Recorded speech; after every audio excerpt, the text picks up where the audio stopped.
bad, Mary, for that too sweet playing. Welcome back, all you four-color funny book aficionados. This is US Comics Cast, Chapter 3, HQ, for all things comic book related. I am John Rivera, aka Graybeard, the CEO, co-founder, and captain of the pirate ship US Comics. That must make me Vengeance, the Knight! I am the CEO! And also, sometimes a pirate. Oh, and we need to get emergency services Charlie's way right quick. Actually, you know, if emergency services has a little time left over, send them my way, because the second that we went live, I turned into a cranberry. What the hell is going on with my color? I do not know, but I don't. That's me, man. That's it. all me. I don't run like it. from this from running the podcast. I now control your lights, my dear brother. Fair enough. You said you were the captain. I am. And spoiler alert, we talked about it before the show started, but on this beautiful comic book day, I gotta ask, how many episodes are you in This Flag Means Death? Our boy Taika Waititi. Listen, the best thing he ever did was 2 girlfriends. I'm not gonna pretend I'm not some weird product of the 90s. That makes my heart happy every time. The second best thing he did was give me entertainment I fully didn't expect. John, are you even a pirate fan? Walk me through your experience with the first few episodes of This Flag Means Death.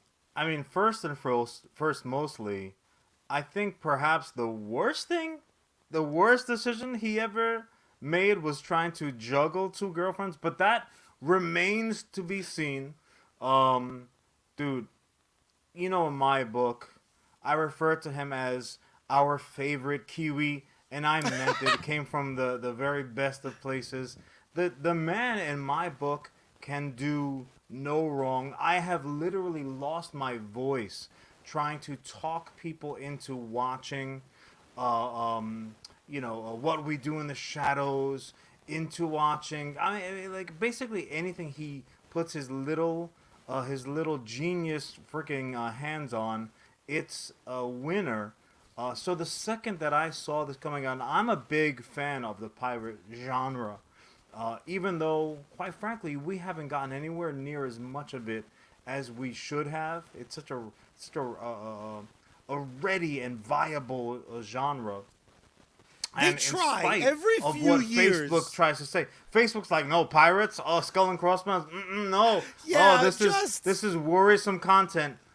Facebook, you Zuckerberg, you and your robots have got to go. How dare you try to hold back US Comics, and even worse, Taika Waititi. I am going to join the metaverse just to put a fucking pirate icon on my chubby digital self. You want me to plug into the Matrix? I'm going to ruin your shit. I'm going to glitch out like fucking Black Mirror.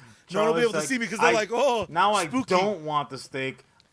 Cypher was wrong. Yeah, I've gone full Morpheus. I'm right on that side of the cult. We're gonna give dance. Me that red pool. We're gonna dance half butt naked in the caves. You bring up a very, very valid point. As usual. The second most valid point is coming to us over our Facebook chat. We are live tonight. So if you got something to say, please do. Like our buddy Ellis, who says, pirates are the enemy of ninjas. Pirates versus ninjas. I would watch that show every day. You know, it's funny, though. It's every few years they try to make pirates happen. And much like Fetch, it never seems to take on. When I was young, I remember there was a cartoon, The Pirates of Blackwater. The Pirates of Blackwater, man. I remember Pirates that. of Blackwater. Now, admittedly, you and I grew up experiencing the best of times simultaneously with the worst of time. I couldn't tell you how our family was doing financially because we would go to Universal for like what felt like a 4-week vacation and then come back and it's like you can have 7 clearance toys at KB. So I had all the Pirates of Blackwater shit because the budget clearly was big enough. I was able to buy 18 toys, but they were not allowed to be full price toys.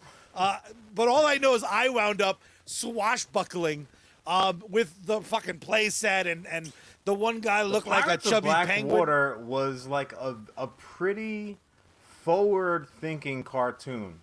Like other than maybe was it Atlantis? What was that like? The weird one Disney movie that almost like took them out of business. Didn't make $8 billion. They were like, oh, you don't. Oh, characters with glasses. That's no good. Fair enough.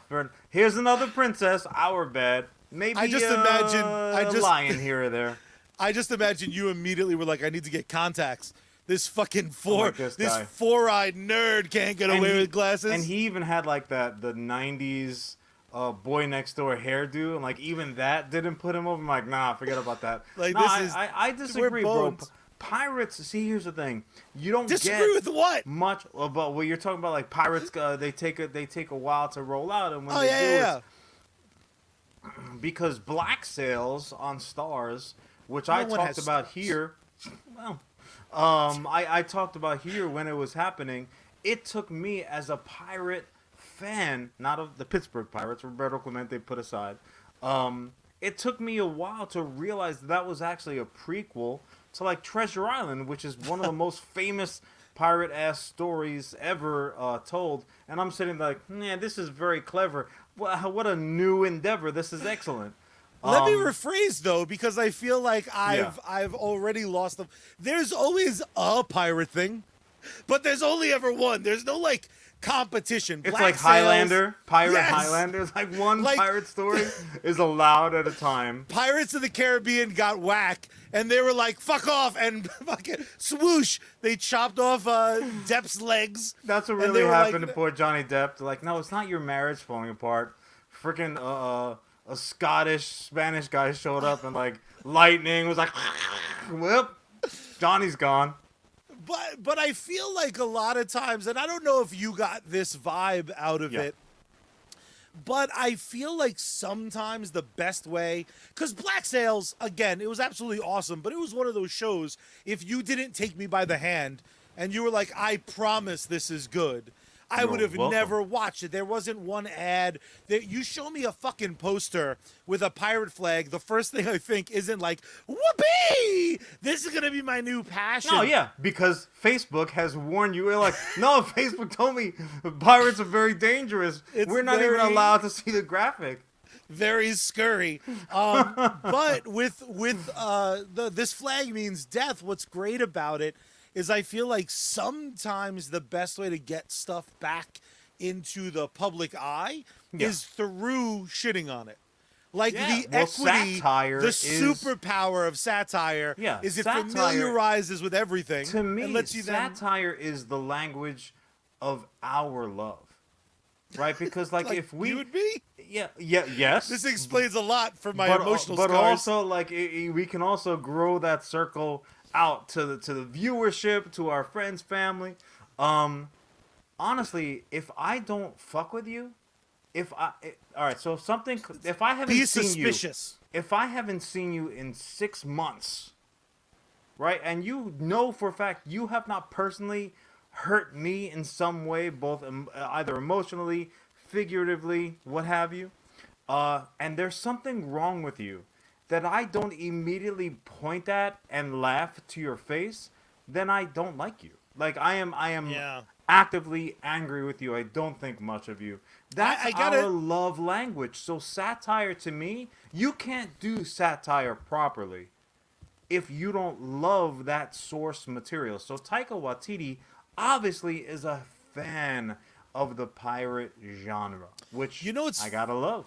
You know, it's funny, too, because once this came on my radar, immediately my head was just like, you had me at every fucking cast member being, like, vaguely in my brain as Haligarus.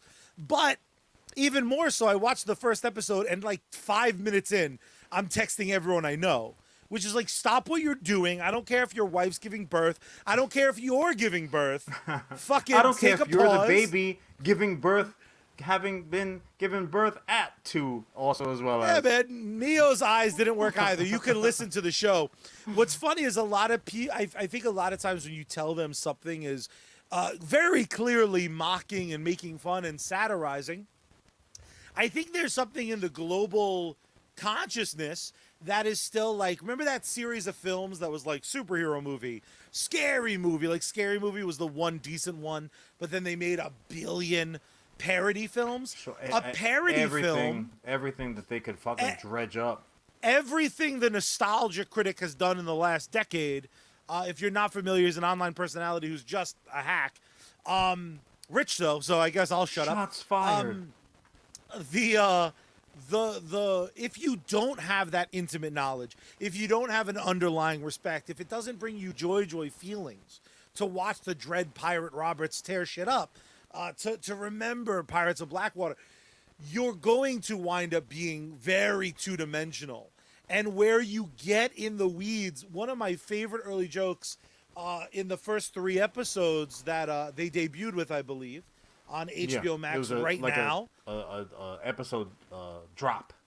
They went through the very hilarious fact that someone has to make every flag on a ship, and it never occurred to me before that all these hard motherfuckers with mossy teeth and claw hands, one of them has to sit like me with like needlepoint.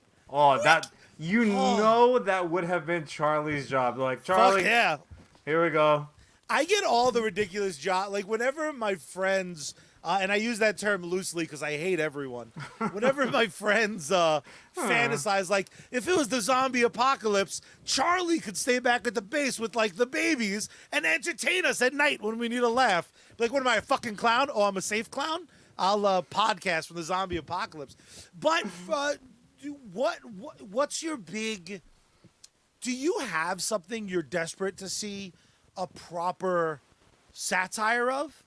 Like if Taika's next unnamed project, if you were going to greenlight it, and he went, John, what do you want to see? Is there something as on the tip of the tongue as Our Flag Means Death?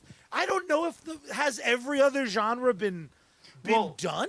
Here's the thing, and this is truly the highest compliment that I think I can give to a cat like Taika. First and first, mostly, I double and triple check his the pronunciation of his name because I enjoy the dude so much. I don't want to fucking ass rape his name and be like, and trip Tiger all over Wata. it. So you already know where I'm coming from with the dude. But beyond that, I would put him in that category of Mel Brooks. What he's doing with this source material is what Mel Brooks made a career out of. So if you look at Mel Brooks' canon, literally every one of his projects has been a parody of one genre or another, or sometimes a combination of genres along with current events or historical events.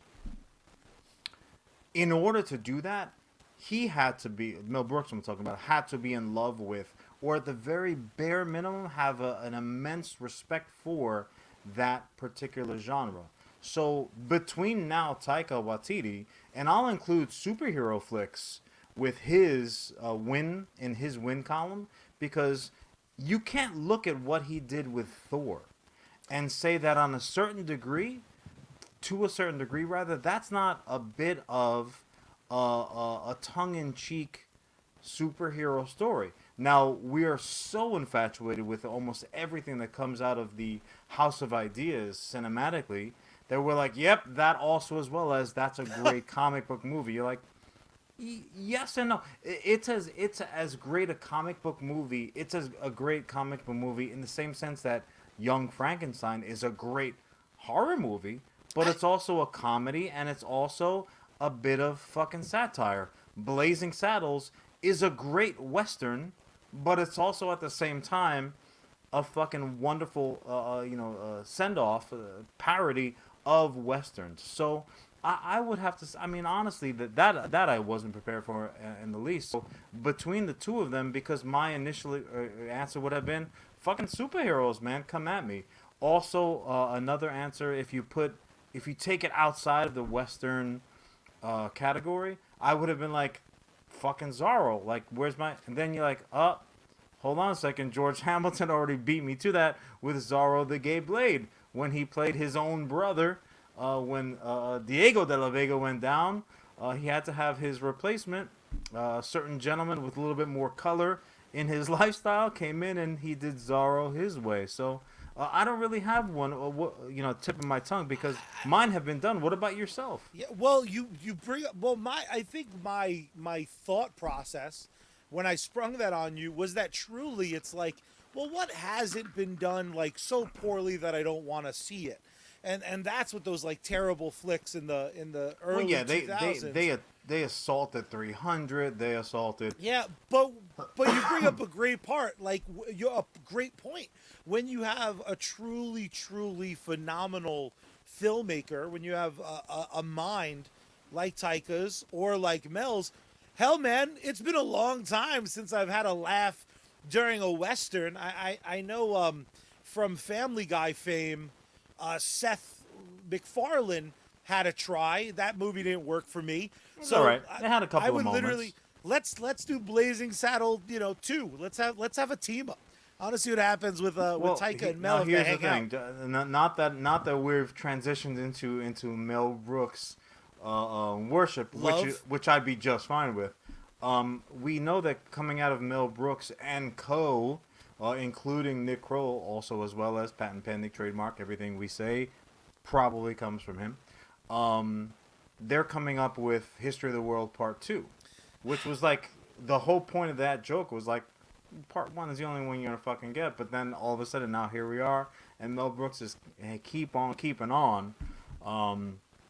So who knows? With juice in space. I could go for some juice right now. This is a good call.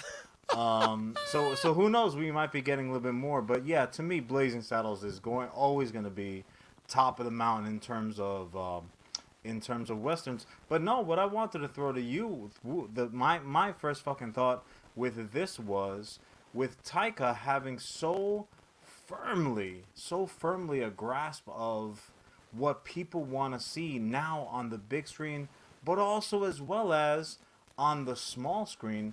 Again, we were talking about like, in horror, fucking vampire genre, just What We Do in the Shadows. The movie was one of those like, it was like an almost an instant cult classic, but it seemed like it wanted to be that. Right? Yeah. The same with like Flight of the Conchords. Taika Waititi wrote a couple of episodes of Flight of the Conchords. This was like Flight of the Conchords does vampires, but they made a whole flick out of it. Then they did the series, and that show is one of those shows where I'm like checking the day of the week. I'm like, oh, it's fucking What We Do in the Shadows Day. But what he does across the genres really made me think of that what he's done for superhero content. But immediately I was like, well, what about the pirate comic books, kid? And that was my question to you. So in this genre that's so like rich with storytelling. So we know about all the real pirates that are out there. Captain Cook, the legitimate Blackbeard who Taika plays here. He does double duty also. To a T. God, I love him. As far as we know, who knows? I just meant as far as levels of enjoyability. Oh no, yeah, it's not. Like I never met Blackbeard. But like on the same token, we have damn fucking we've got characters from Game of Thrones who only ever said one word, who like will not shut the fuck up in this show. We have your boy from goddamn, what's the name of that movie? The Rundown, with one of Rocky's early movies. And Sean William Scott. Me. Is it The Rundown? I feel like maybe something along those. Let's go ahead and double check that because clearly. Well, you keep making your point. I'll Google it. We are super prepared for that. But again, The Rundown and fucking Rosario Dawson, which is probably the reason why you're like, I don't know who else is in this. I don't know what the movie's called. Like I was blinded by Rosario. Bloodlust. Oh, she's got a Spanish accent. Charlie's gone. But yeah, like one of the more memorable this fucking guy who is walking him through the Amazon, who has the thickest brogue accent of all time. The second that you hear him utter even like an exclamation, you're like, oh, I know who that is. The cast is just so filled with like, I know this one, I know that one, I know who this is, I love this person. But my thought pattern was like, fucking pirate comics. Why isn't that like an entire? Forget about like a one-off or a collected work or graphic. Why isn't that constant material? There could be like an entire pirate comic verse out there. So immediately, I gotta throw it to you. There are some. What's your favorite pirate comic book floating out there? I don't know if this is cheating, so I'll give you two. But I obviously, mean, we're used to it at this point.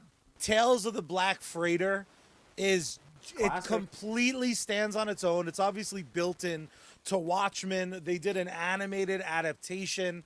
That's one of those properties that I'm like, if you want to milk society for more Watchmen money, someone society, the right? puppy. I would love if someone adapted Tales of the Black Freighter, like legitimately, like no references to Watchmen, do the story in a story, like just do Tales of the Black Freighter. Sure.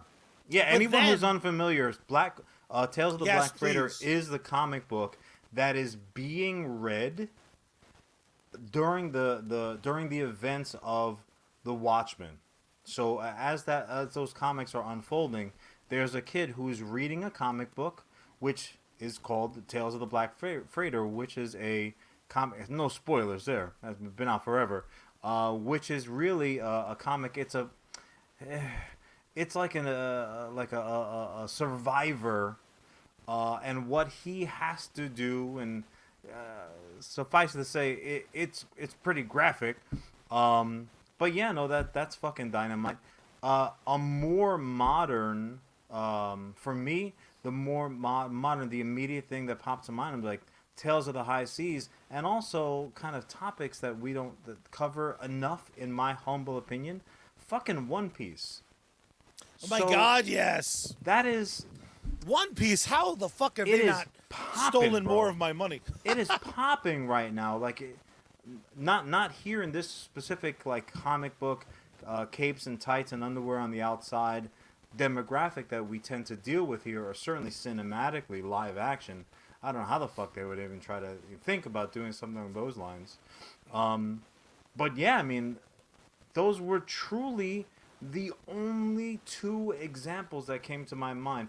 Also in the video game form, fucking Sea of Thieves. People were super duper excited, and if you jump on Twitch or YouTube or whatever, even here Facebook Gaming, if they haven't decided to fucking block out the imagery, there are still a handful of people that play actively Sea of Thieves. But the pirate genre, Black Sails, like I said, a couple of years ago on Stars as a TV show, but the pirate genre is just fucking there. It's just sitting out there.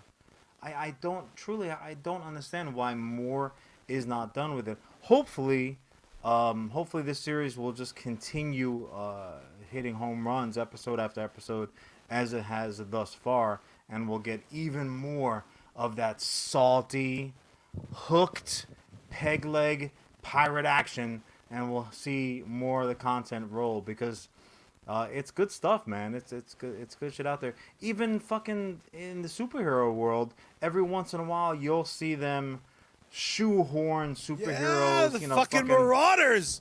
The only Marauders.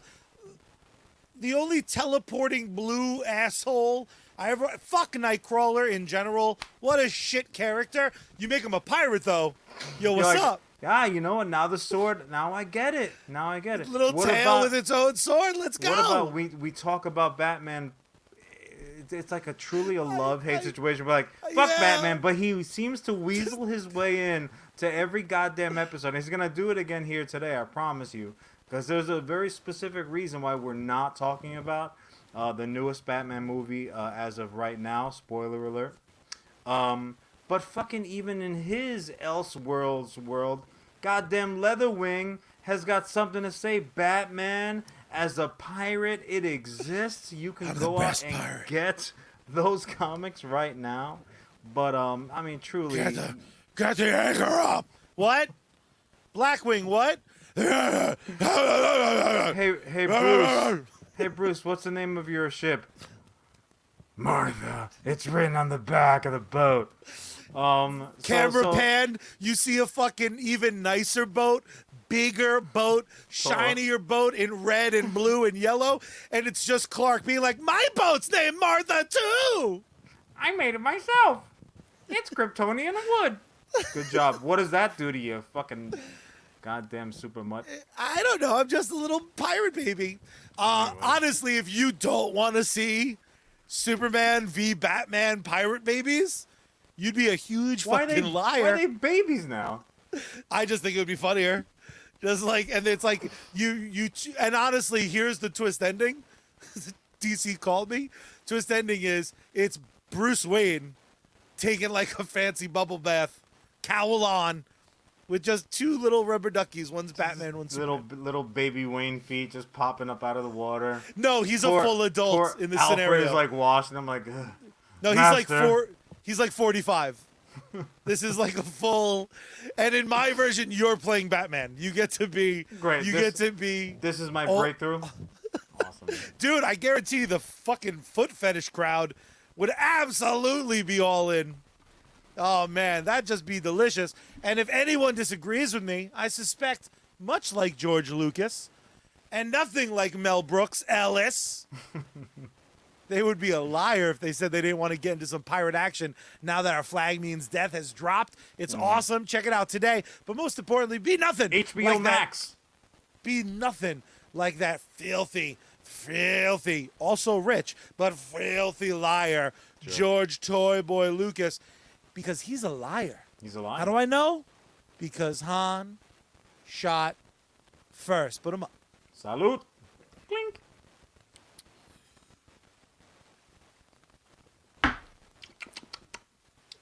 Delicious. And yet, not nutritious at all. Probably very bad for us. John! Calories are calories. My handsome brother. Nah. You're all filled up with energy. You're just chomping at the bit. What do you want to talk about, man? Well, first of all, let's explain. Next week, grab your cape, grab your undiagnosed depression, and get ready to beat the tears away. And get the emo hair out of your eyes. Exactly right, because next week, episode 9 of USComics Cast coming to you live Wednesday, 8 o'clock on Twitch, on YouTube, and of course our home, Facebook, even when they block our images because we use Skull and Crossbones. We're bringing you the Batman special. We're going to talk and fully dissect the Batman. A couple reasons. I wanted to make sure that everyone was able to see it 4 times before we talked about it, because that once again, DC will not go quietly into that night, because the Batman dethroned Spider-Man as biggest pandemic opening. Took in a little bit more money, and it's just as long of a freaking film at 3 hours and 15 minutes. The next week, we're talking the Batman. It'll also let me and John actually see it. There's only one Batman in it, so like... Or is there? Technically, that's a good point. Maybe instead of Riddler, he takes off that mask. It's multiverse. It's another Batman. You never know. You never know. Maybe John's in the tub wearing the cowl. I kind of feel like we know. Touche. But next week, it's going to be all the Batman all the time. So go check it out. Get ready to argue with me. Because, fuck Batman. I'll see it, though. I'm excited to see it. If his little emblem is made out of the gun. Anything Batman, like, entertain good luck. me. I fucking dare you, Bruce. I double dog flying rat dare you. Meanwhile, cut to me after seeing Batman Forever and being like, I like Batman Forever. Like, I'm the biggest bullshit. I might as well call myself George Lucas because I'm full of baloney. Give me a little... The new shot is going to be dropping your name. Because I'm the Batman. Also, good luck, though. Pattinson is in trouble because I already have my Batman. Again, we'll save the big conversation for next week, but Keanu Reeves as Batman? Yes. Yep, that's my favorite Batman. I'm sorry, John. have him be that's less all talented. we I don't know need what to is tell you. Batman just like shuffling around Gotham City. Joker, Riddler, Penguin. I'm done. All right, we've already lived out enough Keanu. They would turn themselves in. They're like, this is too much. So would I. Whatever they fucking did, I'm like, yeah, no, that was me. I did the Although- smile thing. Throw me in Arkham, please. Again, I haven't seen the Batman yet, but if even one fight scene is as visible as a John Wick fight scene, then Keanu wins, because every Batman fight's the same. It looks like this. Oh, punch sound effect. Stupid. Keanu Batman, just like he goes to his bat belt and he comes with a pencil, just fucking. Oh my taking him God. out.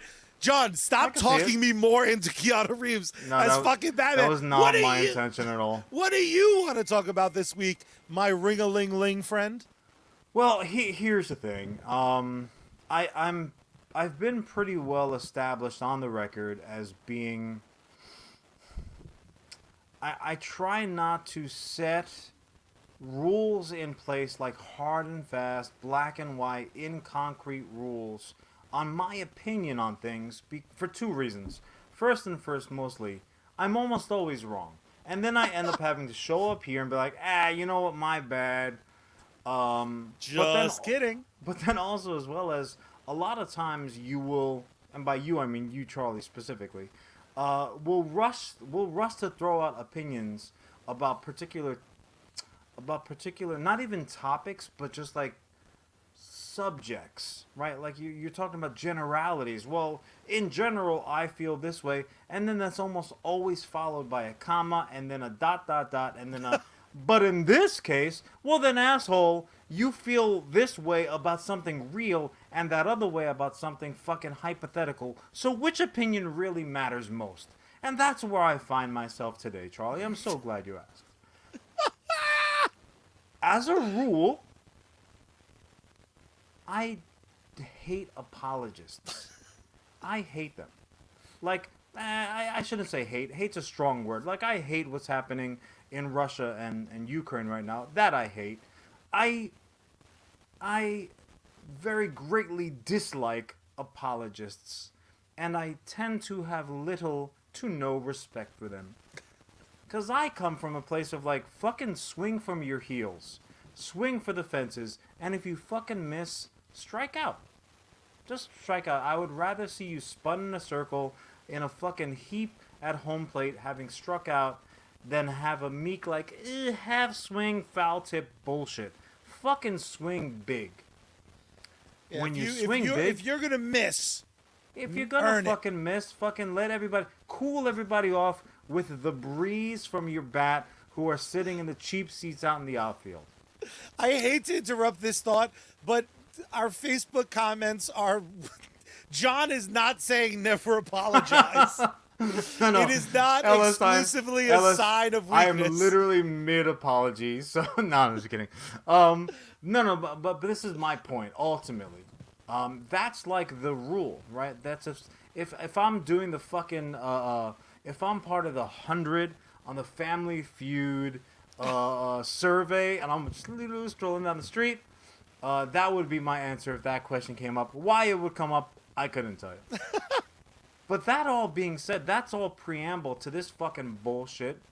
We also know I'm a big Conan fan.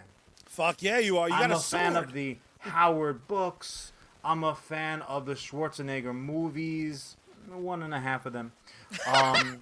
I am a fan of the Conan comics. I even don't have a problem that Conan has somehow crossed over into the proper Marvel universe, and he's like the fucking most savage Avenger of all time, somehow.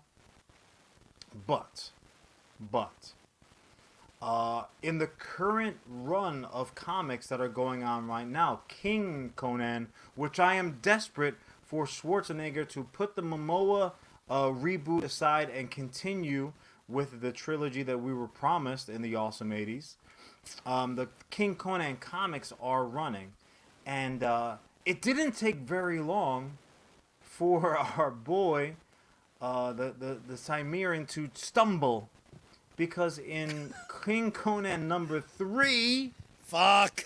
there That's was not very many issues at all. there was a new character introduced. It was Jason Aaron introduced us to a new character, scantily clad as so many women in the Conan verse are, which that wasn't really so much the issue, but the character was given the name, and I apologize if I mispronounce this, and certainly anybody can feel free to correct me about anything, especially this. Matoaka is how I'm choosing to pronounce this name right now because I'm an ignorant person. So she shows up, character in King Conan number 3, and she bears more than a striking resemblance and similarities to Pocahontas. Now, Pocahontas, for anyone who doesn't know, is very much more than just another Disney princess. She is a historical figure of very, very significant historical fucking importance, both to American history and to indigenous people's history, and and to just to history, to the history books at large. And the fucking backlash, Charlie, was more than Darth Vader ever thought of throwing Arnold's way. It was fucking fierce. It was fierce. Now, the old John of like 2-3 weeks ago rolled his eyes. I'm like, oh, give me a freaking break. When I saw that, I didn't think of Pocahontas. I didn't this, I didn't do that. And I happen to be pretty well versed in the actual history and story of the historical Pocahontas, which is actually not her name. For anyone who is not as aware, certainly you are forgiven for that. But Pocahontas was really more of like a nickname. And the third, fourth grade stories that we're often told in school, like that romantic, kind of like feel good version. Oh, she saved this white, this white savior from being killed, and she begged her father, oh, I love him, and that's all bullshit. Disney, it's not that, well, Disney did get it wrong, but they were just fashioning the story that had been floated out there forever and a day, regardless. So all of that assault can be thrown this poor woman's memories way. You want to reinvent her history, that's not cool. Like that's bad enough as it is. But then also, as well as in comic book form, you're going to go ahead and dredge her up again to suffer even more. And this is truly one of those moments where I'm like, fuck, John, you did it again. You were how many times can you be wrong in the course of one damn lifetime? Charlie, I was completely freaking wrong. How close is it? Like when you dove into it, because you heard about the drama first, or you read the comic first? I read the comic first, and then almost immediately thereafter, like, people were reading right alongside with me, page for page, and before they even got to the fucking end. And the comic is great. Like, I want to be very clear about that. First, is that King Conan is a fucking great run thus far, and I truly hope that this does not knock it off its tracks, that it kind of can continue down its path.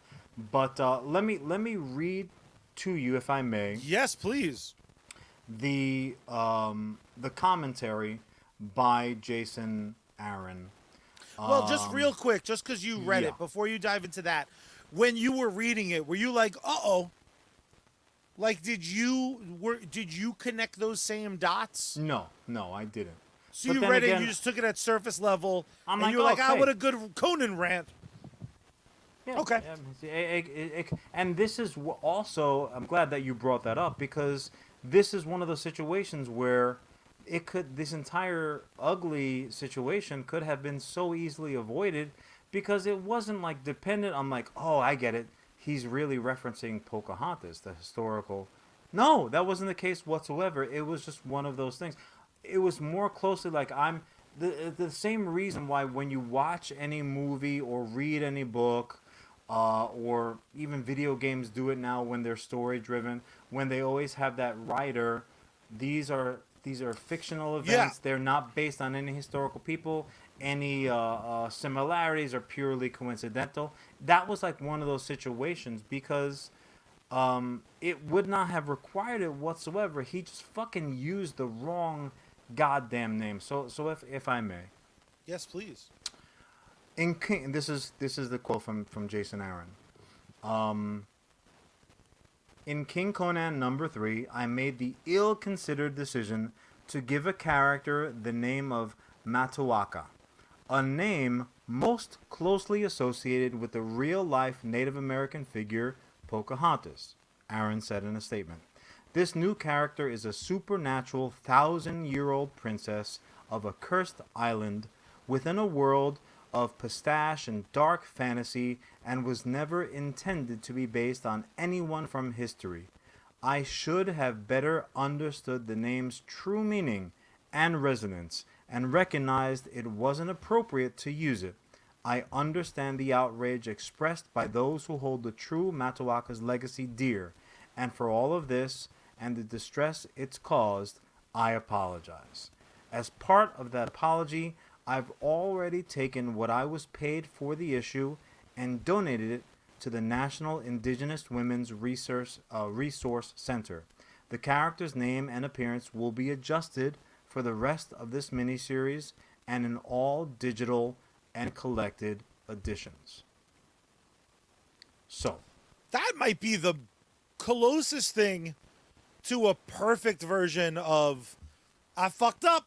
a mea culpa, right? So Totally. that was my question He's to not you. Now, Yeah.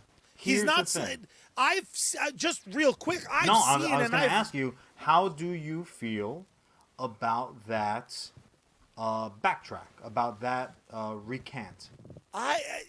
to me it's perfect. And I've seen so many, especially in the age of cancel culture, I've seen so many kind of what have resonated or what have read to me as phony baloney apologies.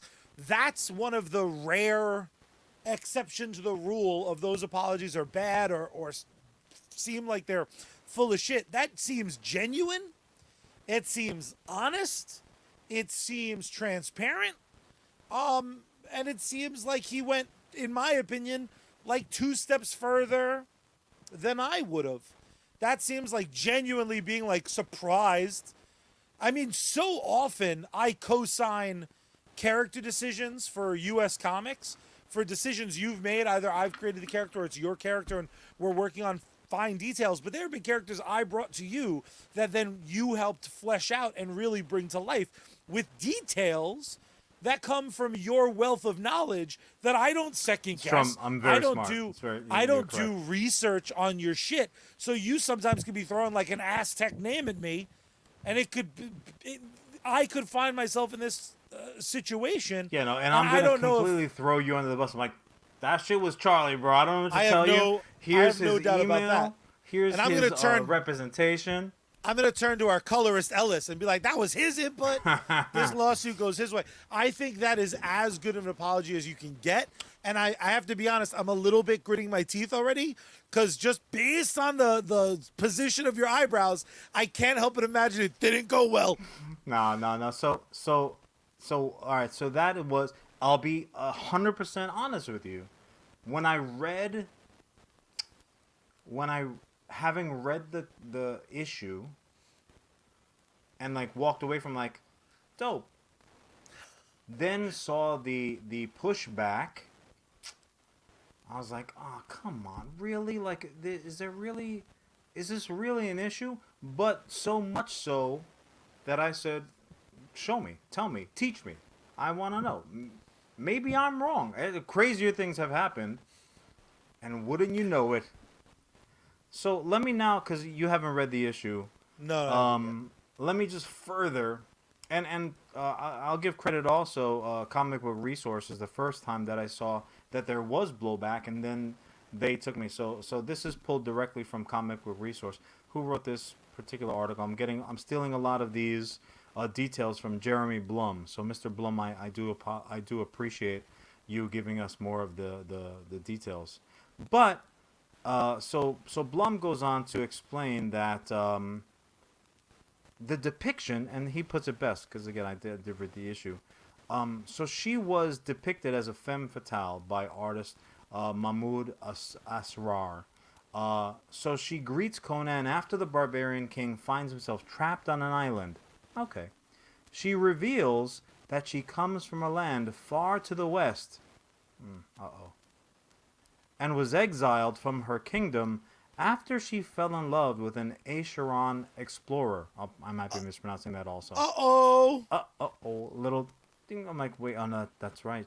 That is what she said. After the explorer and his people ransacked her home. Oh, God. Oh, fuck. This is starting to sound pretty familiar. Matawaka's father placed a curse on her, kind of, sort of, and forced her to stay on the island alongside a huge treasury of gold. You know, like the Spanish thought that the Native Americans had here. And they actually did have in South America and Mexico. Forever acting as a temptress to lure future colonizers away. Oh, shit. Oh, God. So, obviously there was fucking beef. So, social media blows up. So, I'm reading this, I'm like, oh, damn it.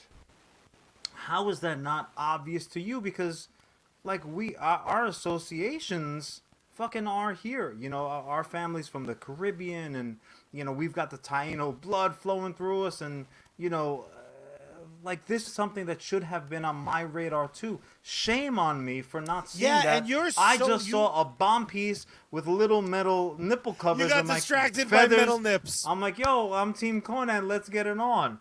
So just real quickly, I'm just gonna throw a couple more little details. It's almost like they thought the comic book reading people were ignorant savages, you know, and like we've been so many places. They're like, yeah, the I guess savage it that must we be were so. referring to wasn't Conan. It was you dum-dums that are paying $4 an issue. It's almost like they still cannot see if the savage one is them. They're like, these guys can't even read. Just make the pictures pretty and it'll be fine. So just a real... Have you ever heard the wolf cry to the new moon? I was doing lyrics from Pocahontas. Now we're being sued by Disney too. Thanks, Charlie. Great. This fucking episode hasn't been blocked enough. Now you're gonna go ahead and get the mouse after us. Well done. So Mickey, I'll tell you what's best in life. So they came after him on social media. Again, in particular, indigenous readers who are out there. They did not like that he used the historical name of Pocahontas and sexualized her because in real life, as I mentioned before, Pocahontas, an Algonquin nickname that roughly means playful one. She lived from 1596 to 1617. Her mythologized interactions with Virginia Captain John Smith occurred when she was only 12 or 13. Creepy. Like, this is becoming more and more and more problematic as I go on. Talking about problematic, as you said, her real age. Cousin Paul on the YouTube feed goes, nips are distracting. Like, 12-year-old nips, Paul? Paul, I expect your apology letter in the mail. Paul, you've been canceled. Congratulations and welcome to the club. So historians generally agree that Pocahontas and Smith were friendly towards each other, but on the same token, not getting a fucking halberd to the head from these colonizing monsters was probably considered friendly. She eventually... Native American oral accounts state that Pocahontas was captured by other colonists and raped. She eventually married tobacco planter John Rolfe and moved to England, where she was praised as a Native American who chose to convert to Christianity. She died at the age of 20 or 21. So, she is really, in actuality, a tragic figure. This is not like fodder for fucking... Forget about like Disney cartoon musicals. Yeah, Certainly which not we know something is to be made light of in like a fantasy world of Conan, and I love Conan. Can I play devil's advocate though? You may. So the problem what I'm bumping into right now Yeah. is the fact that it seems like his apology was bullshit. Because this seems a lot more like, this is a lot less like coincidence and more like intent. And the only reason I say that is because very specifically, the lowest end of spoilers possible, with US Comics, specifically a lot of Jon's writing, not that I'm pointing blame in advance of potential drama, but a lot of what you wrote and a lot of what I wrote takes literal important moments of history and kind of turns them on their ear or sidesteps them. So, like, again, we might live in a world, let's say the best case scenario, US Comics, people dig, it winds up hitting a large audience, and then 35 years from now, people are still rereading it, and then bump into things that maybe we didn't notice now. The apology for could example, still be sincere, but it needs to be framed like, well, yeah, I shouldn't have tried to borrow this real person's history to make a fictionalized character because it turns out it was fucked up. I didn't know that part. Yeah. That's the apology if that's the truth. Here's the thing. It's a false equivalency because we've never done that. Or I've never done that. I'll just speak for myself. In terms of like historical events, that's a different story. And you see that pop up. You see that pop up in other comic book ventures. Fucking recently, you know, like in the most recent Fox X-Men movies, they repurposed the Bay of Pigs invasion. They repurposed the fucking Cuban Missile Crisis. Like they repurposed the JFK assassination. So these are actual real historical events. These are real people that are involved. The fucking Kennedys could have, you know, gotten off of their bootlegger money and sued the bejesus out of them if they really wanted to. But in this particular example, and I hear where you're coming from, the apology, I think, was very much sincere. But, and it says it here in this article, again on Comic Book Resource, that the apology was kind of like mixed with, or was received with mixed reactions. And I saw it the same way you did, Charlie. Because like, I was on a roller coaster of you're taking me for a loop first here. I'm like, this is bullshit. I'm like, oh no, this is really messed up. Oh, but that apology was really great. Oh, but I see where the people are coming from. Some people didn't like the apology, and where the where the pushback was on the apology was that, like, okay, so I would assume, I know it's dumb to do, but I'm gonna assume that people gave this cat the benefit of the doubt, mainly because this is not something that's on his resume of like doing, right? Because there are certain people, like if somebody came to you and said, "Oh, fucking Whedon did this terrible thing to fucking, you know, whomever, to Buffy," you'd be mailman. Like, "No, that's I don't refuse to believe it. He has a perfect track record." But then you're like, "Oh no, wait a second." So then you're like, "No, you know what? That probably did fucking happen." He sucks. Well, whereas in this case, like, this is not an Aaron fucking thing to do. So one could say, if you're gonna argue the case in court, that you're like, well, never been done before, doesn't have a track record of it, blah blah blah. So the court of public opinion, I think, has logically would say, well, one time thing, obviously will probably never happen again. Do you get a strike? Well, you get a strike, but it's not a strikeout, right? That's the policy. It's more like gym class, where like you start with one strike, 2 strikes you're out, 2 more strikes you're out. But where people really took umbrage after the apology rolled out, which we agree was a pretty fucking good and seemingly sincere apology, was the Charlie of it all. Like, Charlie just said, look, when he hands something over to US Comics, as our masthead decrees, as CEO, I do have that final fucking stamp to say, like, yep, this is gonna fly, or this or this or this, the fine fucking points when it needs to be done. Those voices saying, okay, that's all well and good, But where's the John in that situation? Where's John to his Charlie? Because Marvel still has some splaining to do because they still greenlit that shit.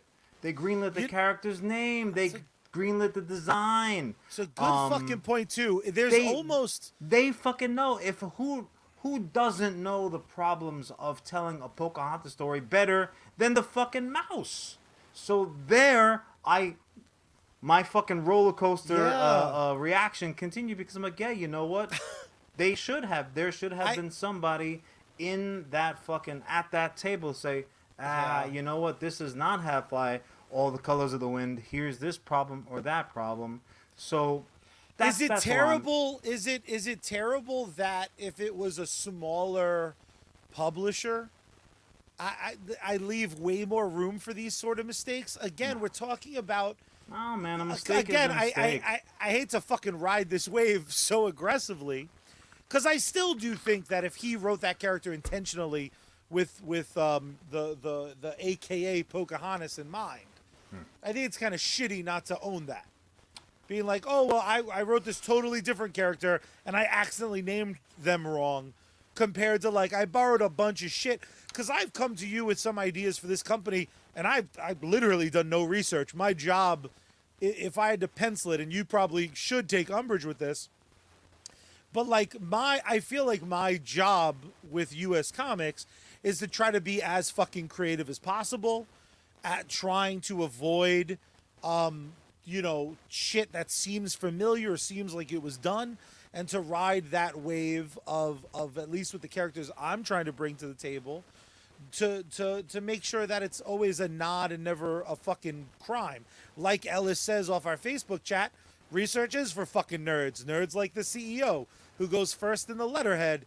Your job is to make sure that I'm not being culturally insensitive. Well, look, let me ask you honestly, because the subjective arguments are tougher to follow.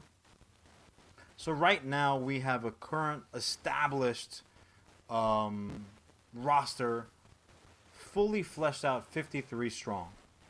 Of those 53, who would come to mind in that example? That's problematic? No, but that had to go through that process. You're like, let me float this out there. Boom, boom. How so? As far as creating a character that is not my skin tone, I feel like there's an extra level of vetting. You want to make sure that ideas you bring to the table aren't fucking cartoonish or problematic.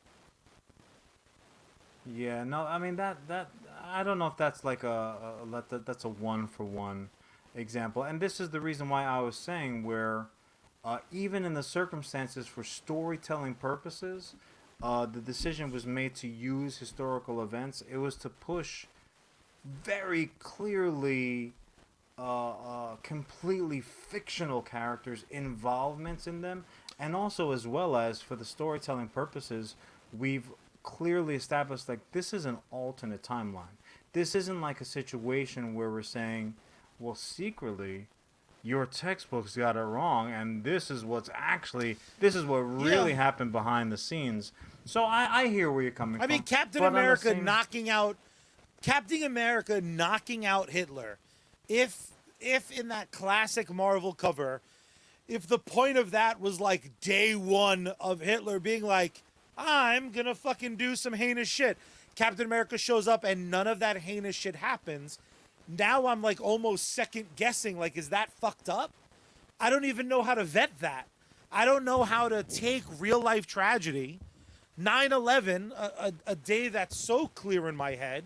Sure. The first time something awful like that happened that directly affected me.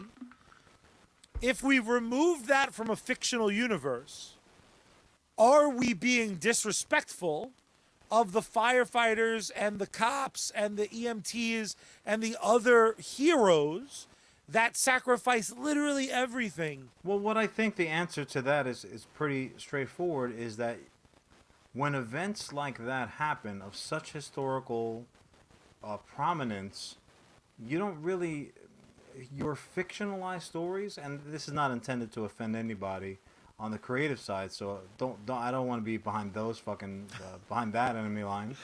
No offense, but I sincerely doubt that these people's fictional fucking versions of events are gonna be any more endearing or exciting to hear or entertaining or motivational than the real ones that happen. So I would argue, I'm like, you know what? Save your fucking fictionalized version. Tell me a story of some shit that really happened. Now, naturally, the mathematical equation for stuff like that is the time.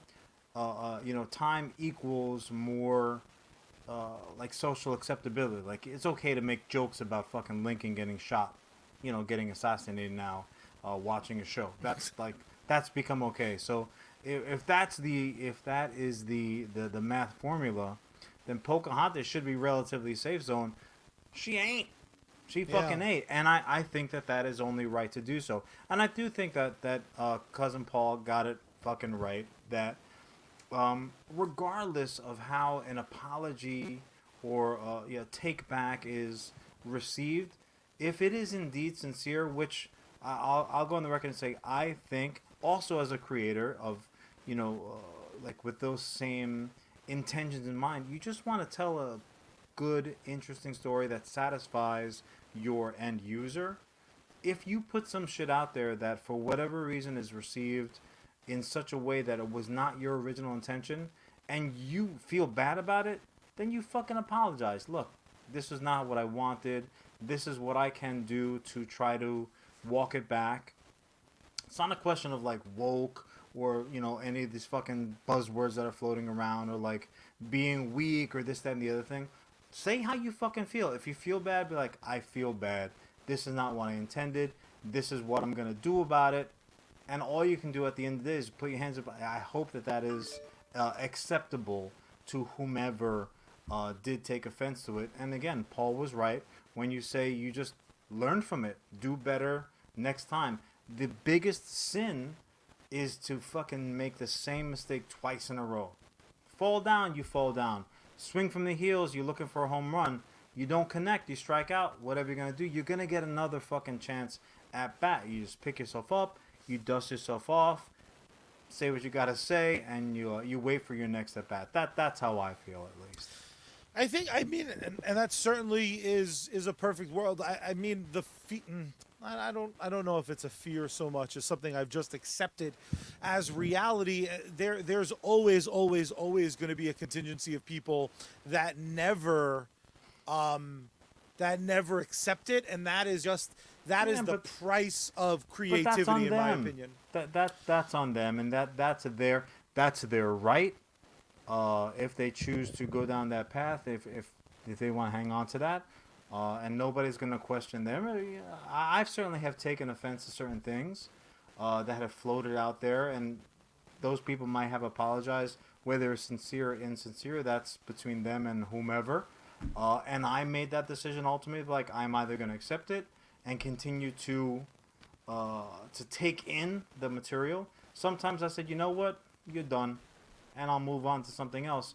And that's obviously the option too. But so these are the things that are going on in the world. I mean, I just found it very interesting. The fact is, we got Joker Stream over on Twitch, or the Purple Site, as people like to call it. We got him to agree, which means we're at least in the ballpark of sanity. If you get the Joker on your side, better than the fucking alternative.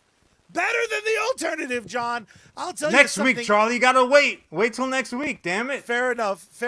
Another thing that it's best to be on the good side of is dope sponsors that we actually use. So yes, this show is absolutely free. Every Wednesday, 8 o'clock, you can find us Eastern Standard Time over on Facebook, over on Twitch, and over on YouTube. We drop a brand new audio episode every Wednesday morning. The second that it becomes Wednesday, you're rocking in Tuesday, you're sad because you got none to listen to. Bam! Now it's Wednesday. USComics Cast available anywhere you can find podcasts, but we cannot do it alone. We're so fucking entertaining that you J-Brones need to tell all your friends, like it, share it, rewatch it, drop comments.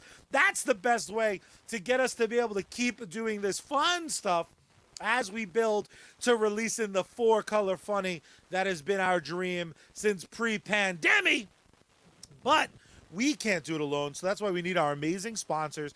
This week's episode is brought to you by the band you heard at the very beginning of the podcast, and you're going to hear a full track at the end, and that, of course, is Bad Mary. You can find them across all social media at Bad Mary Band. You can support them financially over on patreon.com/Bad Mary. My absolute favorite thing about them, other than the fact that they're about to drop a brand new LP that you can buy on their website, is the fact that you can catch up right now before the new album drops by listening to their entire discography on any music streaming platform. Not only do they sponsor the show, they're trying to give you free music.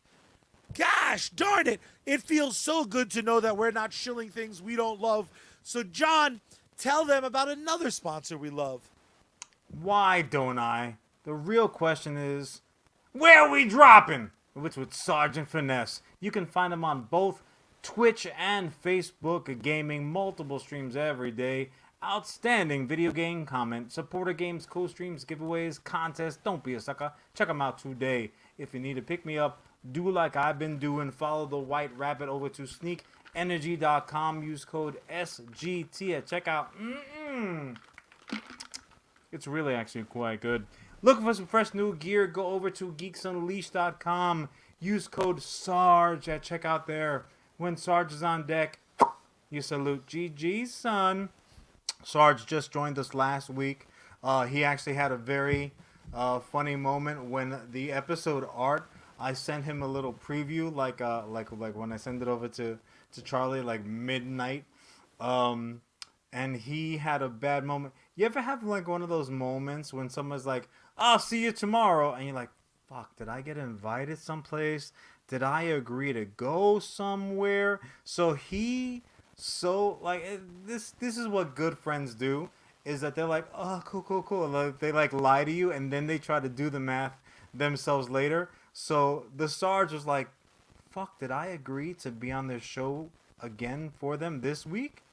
So it took to like almost 2 o'clock where he's like, yeah, I didn't remember agreeing to the show this week.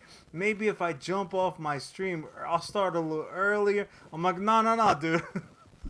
That's just the audio from last week's show. I was just showing it to you because I thought you would get a kick out of it. But that's a good friend right there. He didn't immediately be like, nah, fuck it, you're on. I can't do it this week. He was trying to work out how he could, in his schedule, appear as a guest 2 weeks in a row. I was like, nah, you're off the hook, dude. It's okay. There is no better testament to love than when something is the equivalent of like your alarm didn't go off. Yeah. And you're just like, your heart immediately sinks into your asshole. And I don't know if you've ever done this. I don't know if you've ever done this because you have like a pretty nice view from your place. But my house, my bedroom is like what the attic was. Yeah. Is me and my lady's bedroom. Yeah, so like, you're a monster and monsters sleep in attics. We all know this. Adds up. So the window doesn't like look out to anything. So even at like 7 o'clock, the bedroom window doesn't really like, you can't tell if it's sun out or not. Like 4 days ago, I woke up and I assumed it was Monday, 10 a.m. And I was hours late to start my day. I flew down the stairs, scared the shit out of the dogs, the cats. I woke Jess up, logged on, and I'm like, oh, it's 4:15 in the morning. And my body clock is just That's garbage. Called anxiety. What's that now? The thing I'm made up of? You know what gives me anxiety, John? Giants. I smell a transition coming. Giant cinematic universes when they just don't fucking work. Now, for years, I've asked for a ton of shit because I like stuff. I mean, I from the day you were born, literally you were born like, gimme. Stuff is great. And I like my stuff to come in all different shapes and sizes. And sometimes the thing I want won't be a home run. The best way I could describe my first, second, third, fourth, and fifth viewing of Man of Steel, Zack Snyder's Superman movie, was, well, I wanted to love that, and I don't, but it's fine. It's literally better than nothing. Henry Cavill was good. The suit design seemed okay, but I never loved it. So when I heard we were getting a sequel, I was in a pickle because I want more Superman shit. And then they were like, Batman's going to be in it too. And I went, why? Fuck is Batman? You got Batman in my Superman movie. Batman You got v Superman movie in my Batman movie. Like, what the fuck? Can we only afford one S for this title? Why is it Batman v Superman? And I saw that movie, and I remember distinctly the first time I saw it, I didn't like it. And I was so in massive need of something that I saw it again the next night. And I determined, good enough. There's potential. The greatest trick the devil ever told was that his shitty first installment was going to lead to a better sequel. Not every fucking film franchise is the Nolan Batman movies.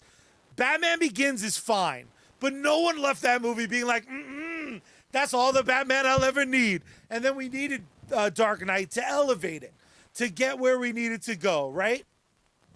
So the fact that Snyder has had a fucking chokehold on the DC movies for so long that I have to do mental gymnastics to find enjoyment out of this stuff because it's characters I love. I love Shazam and I love Wonder Woman. I love fucking Batman despite hating Batman. I love Superman. I'm desperate for a Robin that doesn't go on HBO and he's like, fuck Batman. I'm like, come on. Fucking not even for a minute can we get a smile, Robin? You gotta go right to fucking grumpy. Starfire's here. She's pissed too. Why is she dressed like a hooker? What the fuck is going on?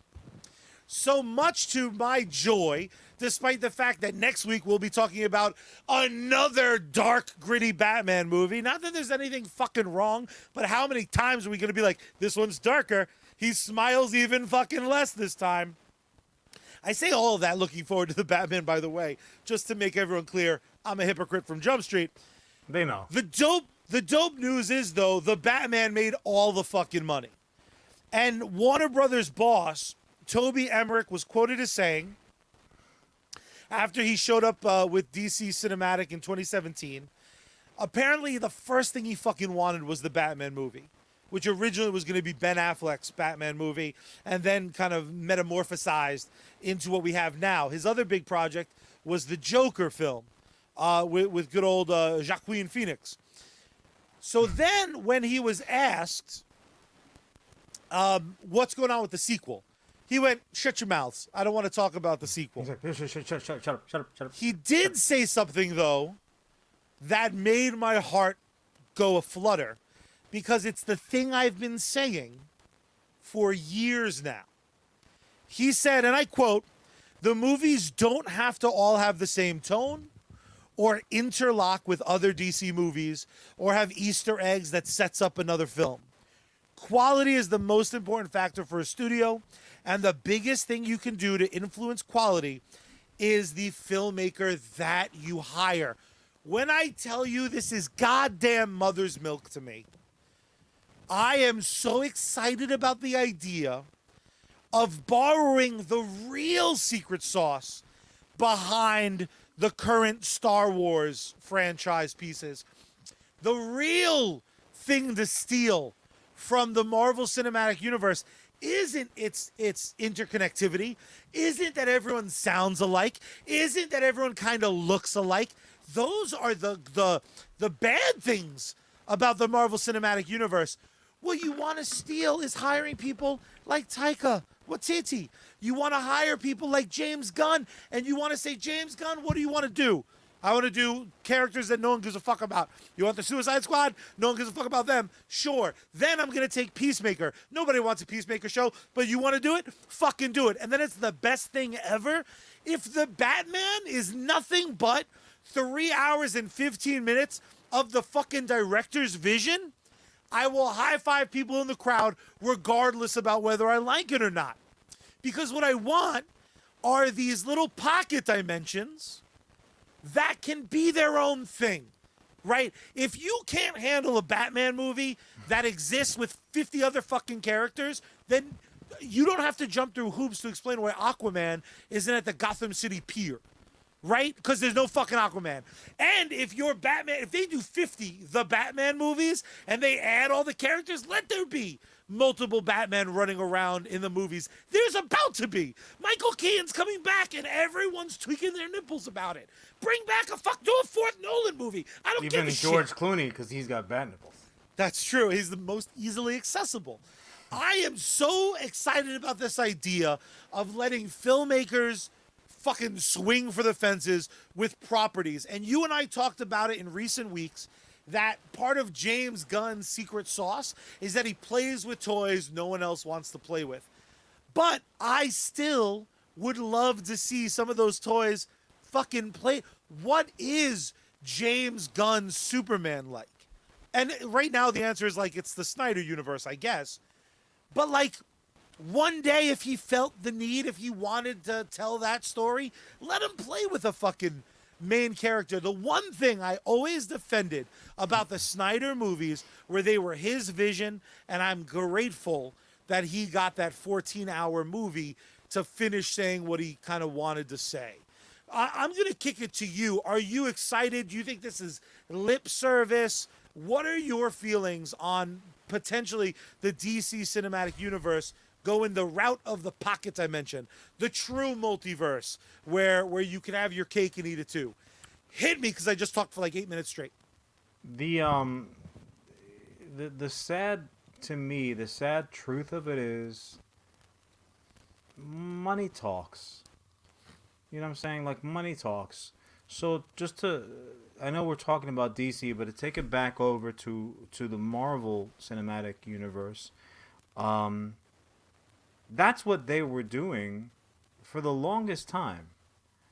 Whether you're talking, and I'm talking about different creators, also different, you know, you could factor in Fox and you can factor in Sony and like the first fucking Hulk movies.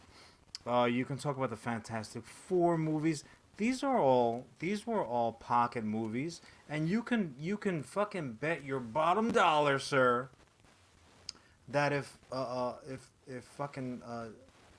Jon Favreau's Iron Man had not been the monster, critical darling, and financial success that it was, we would not have this interconnected universe. I don't give a fuck how many people showed up with a phone. They were like, have you heard about them? It doesn't make a difference. But they were the king of like fucking you know, after credits and mid credit scene that went nowhere. We could do an entire show about fucking stories that we were promised that we're still waiting to develop because they were never saw all the way through.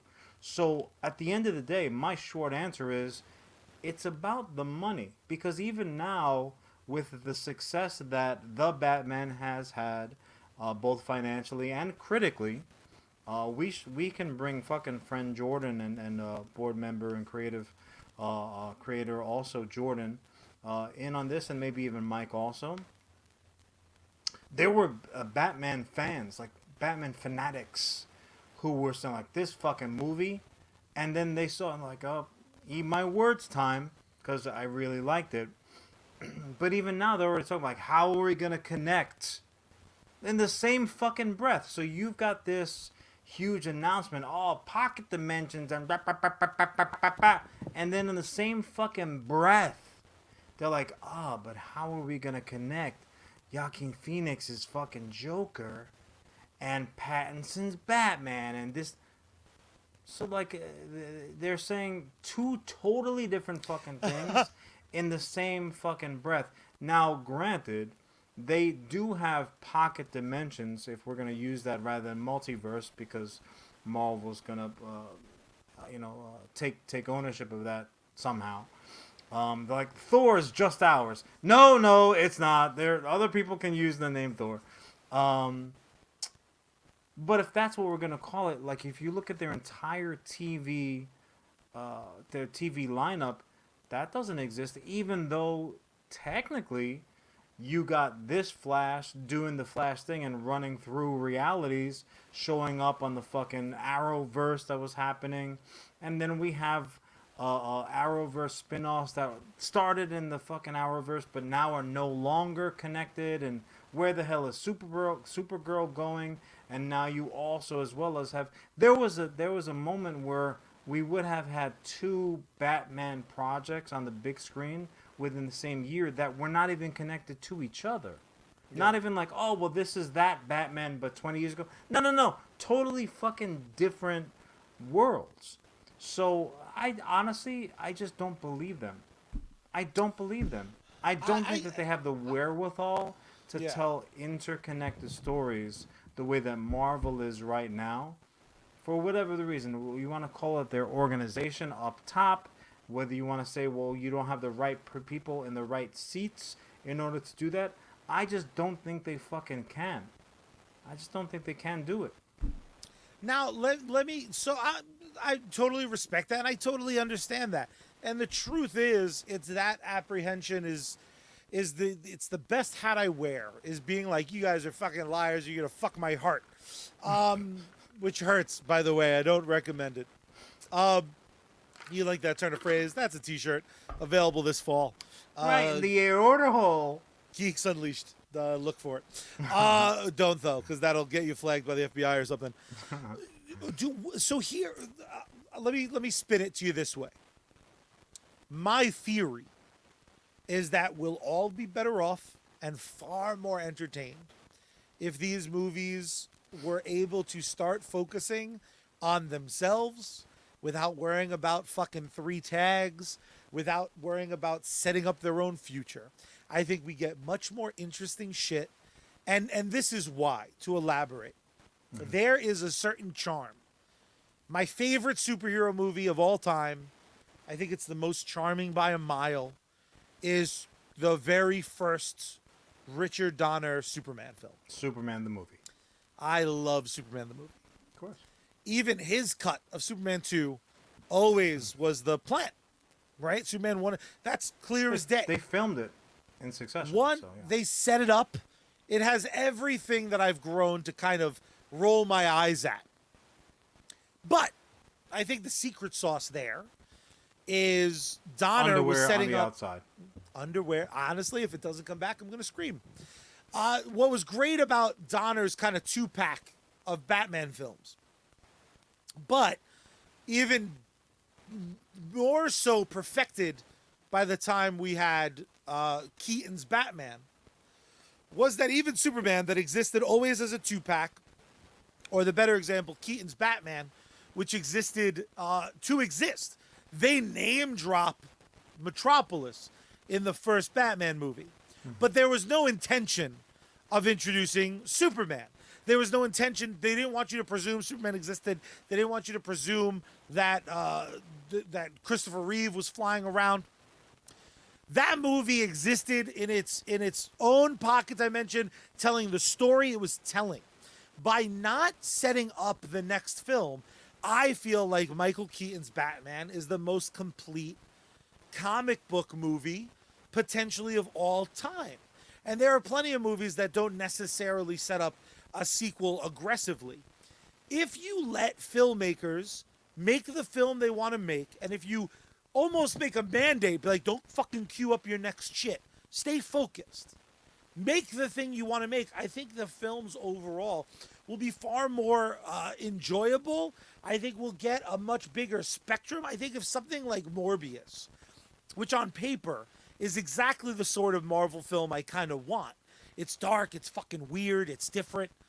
Everything about the Morbius trailer and the thing they're building where it's like, it's definitely in a Spider-Man universe. We think it's Tobey Maguire's. It's also in the Venom universe. That's fucking doing nothing but hurting that film. Everything is in the Venom universe, though. So just, if we can just kind of back control a bit, because you did cover a lot of ground. Yeah, please, rein me in. So there were a few, I should have taken notes. to go backwards, and you can catch me up for whatever I missed. So clearly the Morbius movies, so the Sony verse, I forget, they've renamed what they're It doing so was the many times. Spider-Man verse. Now it's the Venom. I don't know what the fuck. We all know what it is. So A bunch of movies I don't want to see.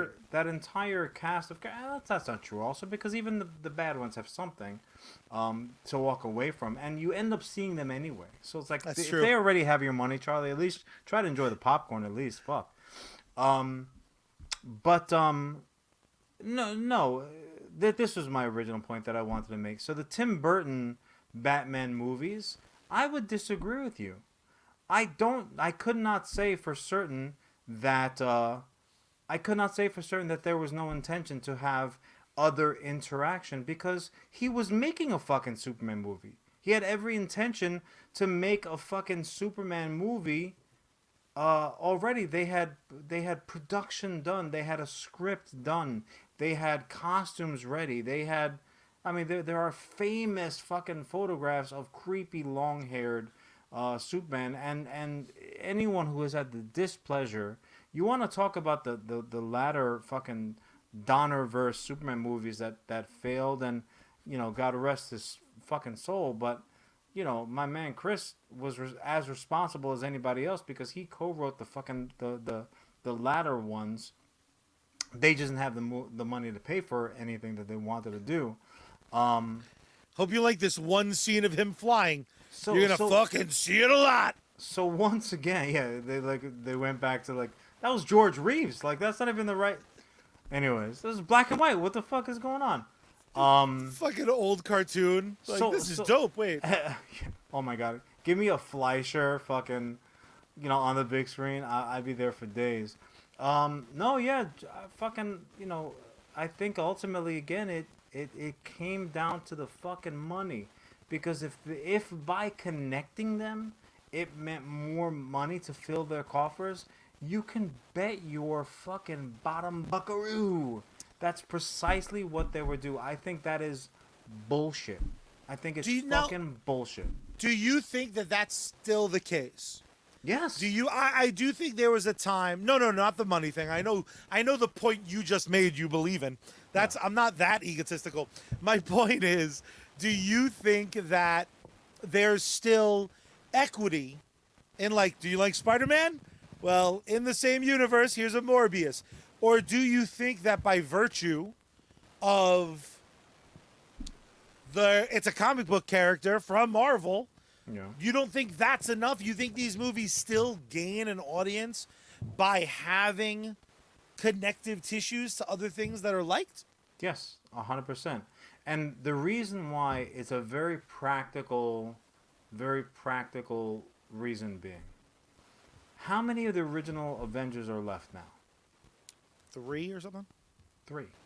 And so Mark Ruffalo is already talking about handing off the reins to fucking Mahershala. Hulk with tits, come on down. Well, and a law degree. He's already talking about kind of handing it over, and Helmsworth is like, people, I love playing Thor, but I'm sure people are tired of looking at me. By the sheer nature and the length of time that those stories were told over, you have to have drop-offs. So as much as we just using Superman as an example, to tell a connective arc all the way through for as long as you want to keep on telling those stories, you have to introduce other characters, and characters that can be spun off to go do their other fucking thing. So again, no, I don't believe them when they say that. And I think that the most interesting storytelling, I mean, we used to literally challenge ourselves all the time. Fucking throw in this character, throw in that character, take this one that stinks, fix them up. How would you do this? How would you do that? We do it constantly.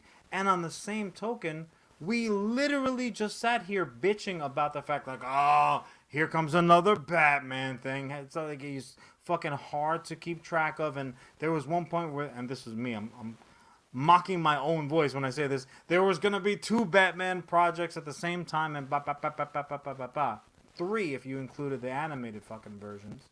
So we literally want our cake and to eat it fucking too.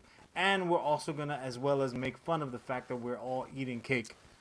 So no, I don't think that works. I think that ultimately the most interesting storytelling is letting directors do what they do best, what interests them. But I think it's what they're doing with creators like James Gunn and Taika Waititi when you say, hey, I like your work. I think you're the bee's knees. What characters, projects would you be really interesting on putting your stamp on? But by stamp, we're not saying to, like at the end of the fucking Keaton Batman, they kill Joker. They kill him. With bullets. That is the sin of all sins in comic book telling. Comic books are not intended. Comic books is not Legends of the Fall, where like you're burying every third person you see 5 minutes after you see them. Comic books go on, and it's a legacy storytelling. That's, you want to talk about charm. That's the most charming shit about them.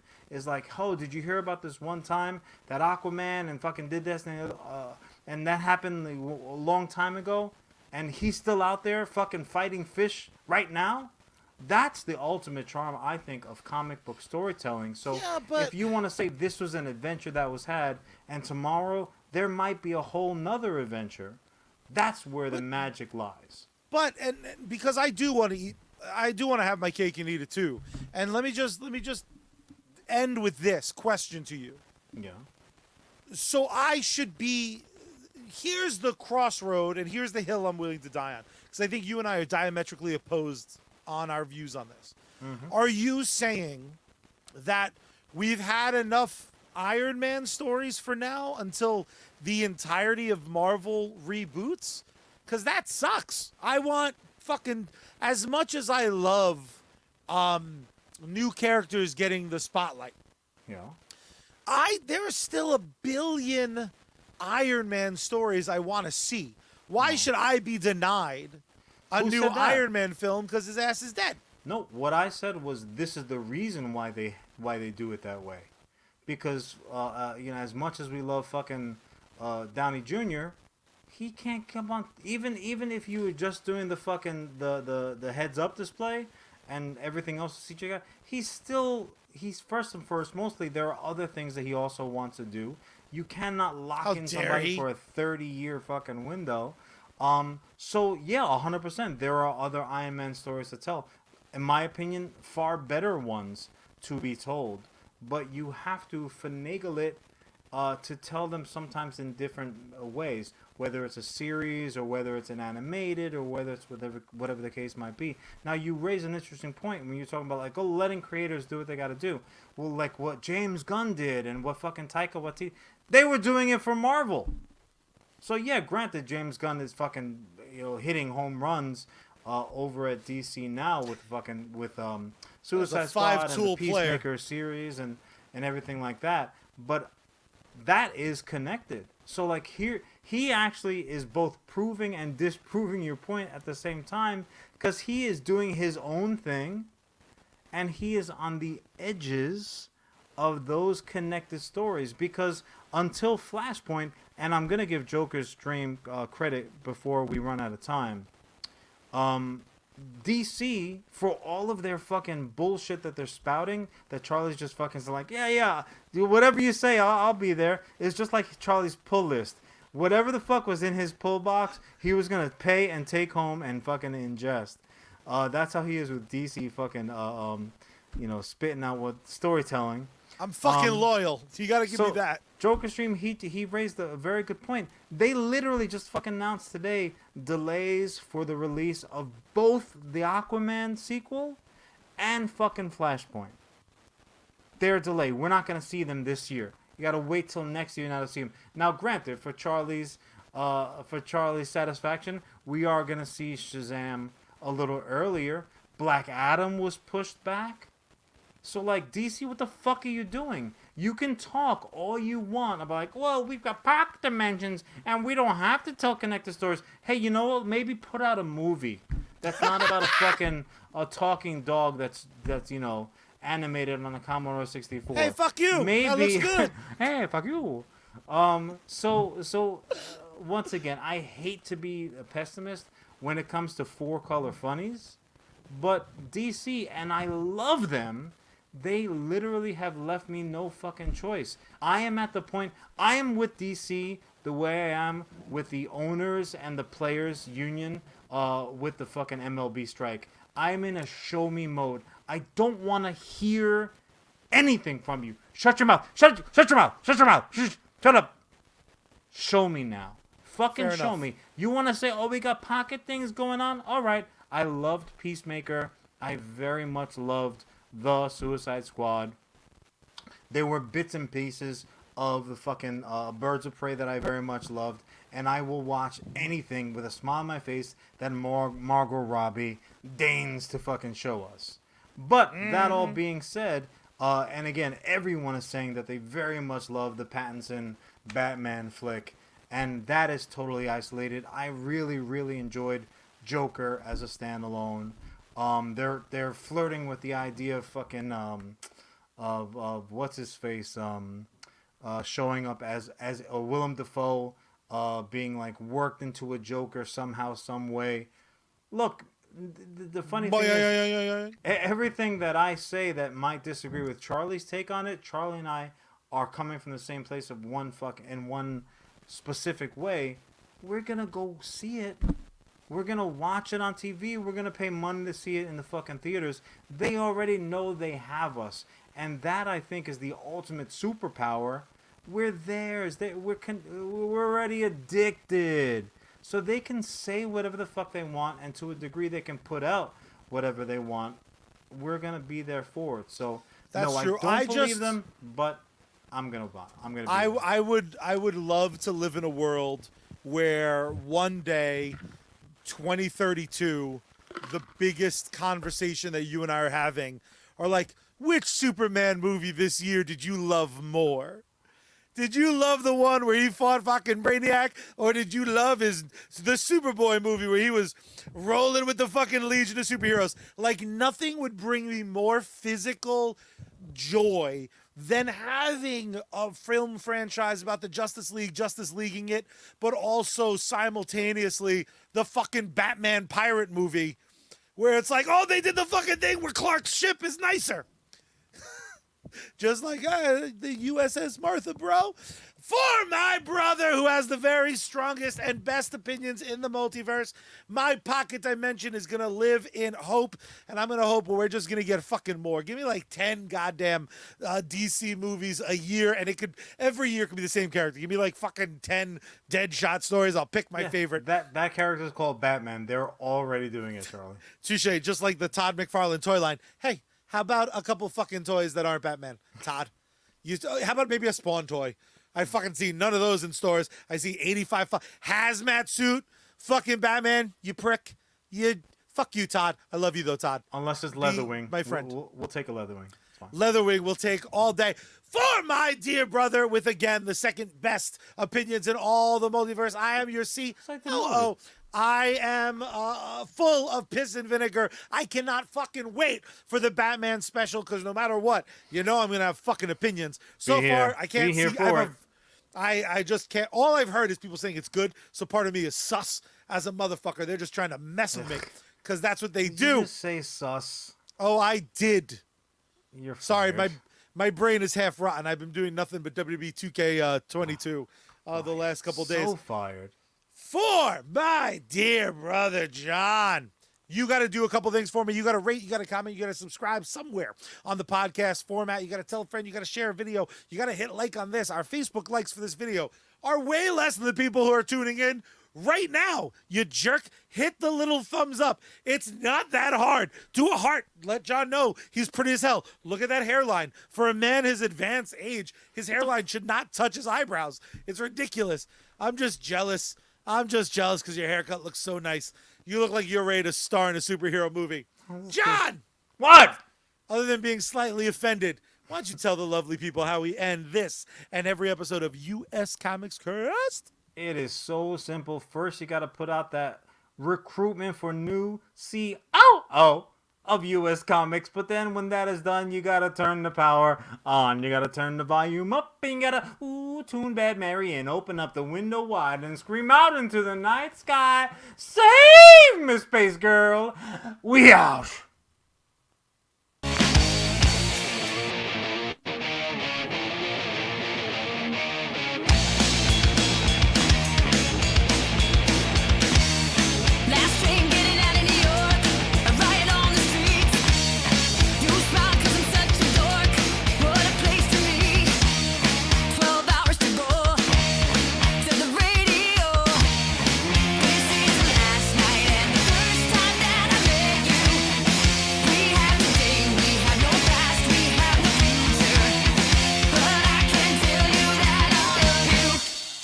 Till the end of the world.